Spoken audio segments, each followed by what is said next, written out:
Kann man das sehen? Hallo, Moje, Jode Dach, herzlich willkommen auf meinem kleinen, bescheidenen Kanal. Ich bin der Leo, schön, dass ihr eingeschaltet habt. Ja, das gestrige Tor von Said El-Mala, das alles entscheidende Tor, hat auch bei mir ein paar Folgen hinterlassen. Das hier entstand durch einen Bierbecher, der da irgendwie auf meinen Kopf gefallen ist. Auch die entsprechende Bierdusche, da gehe ich mal davon aus, das war eine Folge davon, aber gut. Wenn man sich halt genau ins Epizentrum der Fankurve reinbegibt, dann muss man diese Risiken natürlich mit einkalkulieren. Aber okay, so schlimm ist es nicht. Nehme ich gerne in Kauf, solange es halt nicht allzu schlimm ist, und das hier ist nicht allzu schlimm. Ja, liebe Freunde, wir haben dann im Nachhinein nur 1:1 gespielt gegen den FC Augsburg, aber ich würde an der Stelle auch nicht sagen, nur 1:1. Die Serie hält weiterhin. Jetzt haben wir wirklich seit 4 Jahren nicht mehr gegen sie verloren. Und im Nachhinein bin ich dann doch recht zufrieden mit dem Punkt, weil das Spiel hat auch nicht zwangsläufig einen Sieger verdient. Ihr habt wahrscheinlich so ein bisschen auch bemerkt, dass es doch wirklich auf dem Platz sehr ausgeglichen war, wobei wir offensiv ein bisschen mehr so, ich würde mal sagen, die Akzente gesetzt haben oder mehr versucht haben. Erste Halbzeit habt ihr ja auch gesehen, den Aluminiumtreffer von Jakub Kaminski. Der hat leider nicht zu irgendeinem Erfolg geführt.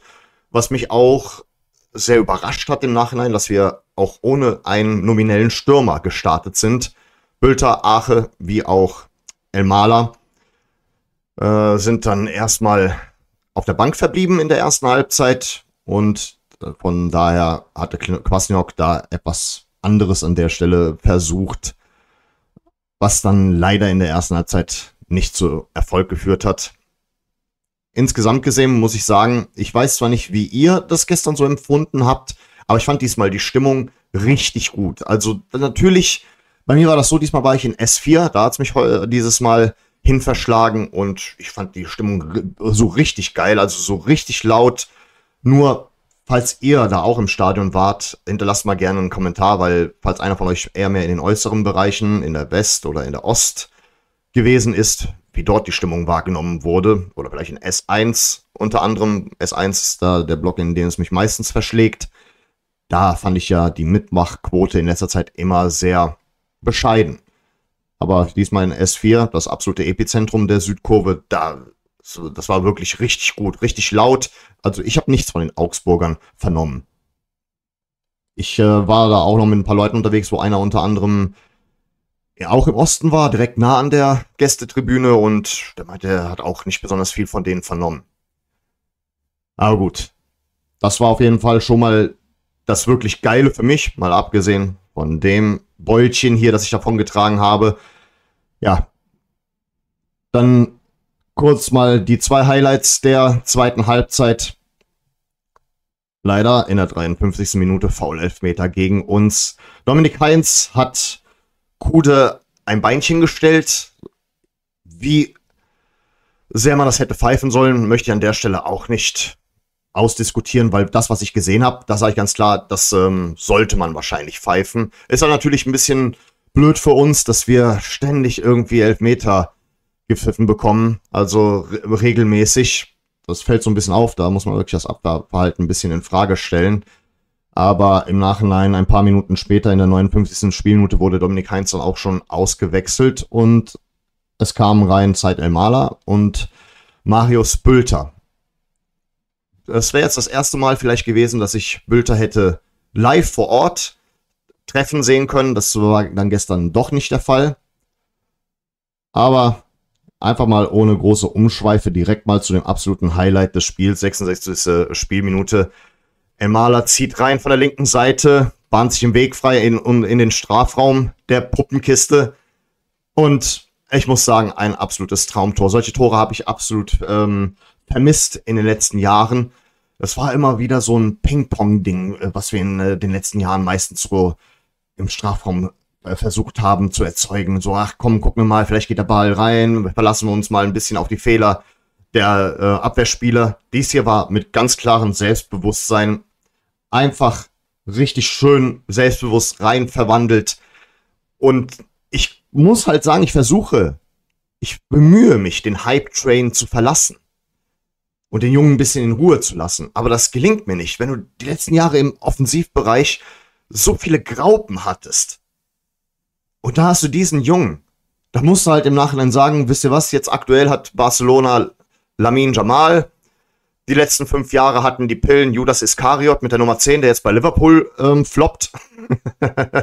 Also, da kann man sich auch mal freuen, dass man jetzt endlich mal wieder sowas wie einen Superstar hat, um den alle beneiden. Und ich habe auch nicht irgendwie den Eindruck, dass es den Jungen schadet. Der Junge registriert das offensichtlich nicht allzu sehr.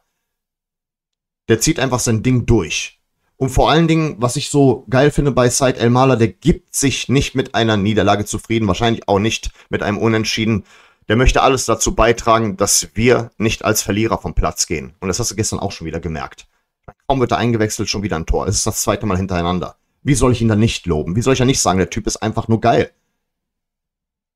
Ich bin richtig stolz einfach auf Said Elmala. Es hat nichts mit einem Hype-Train zu tun, weil er wirft ihn ja immer wieder selber an.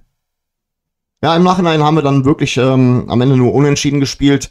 Es kam dann nicht mal zu einem entscheidenden Siegtreffer. Leider warten wir weiterhin auf ein Tor von Ragnar Ache. Weiß auch nicht mehr, was ich dazu sagen soll. Müssen wir weiter beobachten. Aber alle haben den Eindruck gestern gemacht, dass sie doch recht zufrieden waren mit dem Punkt. Weil wenn du am Ende den Schlusspunkt setzt, den alles entscheidenden Treffer machst, und Augsburg ist ja auch kein totales Scheißteam, ne? Also die haben ja auch die letzten Jahre immer recht starke Mannschaften auf dem Platz geboten. Da muss man sagen, das muss man mal mitnehmen am Ende des Tages. Da muss man auch mal sich mit zufrieden geben. Ich bin's auf jeden Fall. Gucken wir mal kurz auf die Tabelle drauf. Okay, es wird noch gespielt. Es kann sein, dass wir heute noch auf Platz 7 runterrutschen. Frankfurt spielt noch. Und jetzt haben wir 11 Punkte. Das heißt, es sind nur noch 29 Punkte bis zum Klassenerhalt. Okay, nur noch. Aber ich mache wirklich hier so einen kleinen Klassenerhalt-Counter, weil ihr wisst ja, das ist im Mittelpunkt und was anderes möchte ich nicht hören. Wenn wir es geschafft haben, dann können wir noch über weitere Ziele sprechen. Aber an und für sich erfreuen wir uns erstmal daran, wie der FC, ich sag mal so, sich macht und wie Said Elmala dazu beiträgt.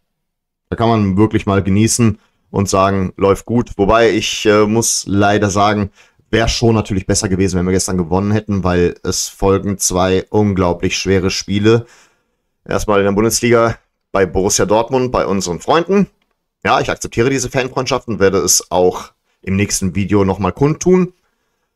Und dann gegen die Bayern zu Hause im Pokal. Ich sehe da nicht gerade Potenzial für einen Sieg, sage ich euch ganz ehrlich. Aber man muss das halt trotzdem mitnehmen. Wäre schlimmer gewesen, wenn wir am Ende des Tages als Verlierer dagestanden hätten. Ich bin zufrieden, kann man auf jeden Fall mit leben. Hauptsache weiterhin Punkte hamstern und dann können wir uns vielleicht am Ende der Saison richtig freuen. Ja, das war's dann erstmal für dieses Wochenende. Ich bedanke mich recht herzlich für eure Aufmerksamkeit. Vielen Dank fürs Zusehen und dann sage ich mal an der Stelle auf Wiedersehen. Denn wir wollen uns doch wiedersehen. Unser kosmischer Held, der gute Kosmos, das Beste der Welt. Trikots total, zusammen bis sie alt.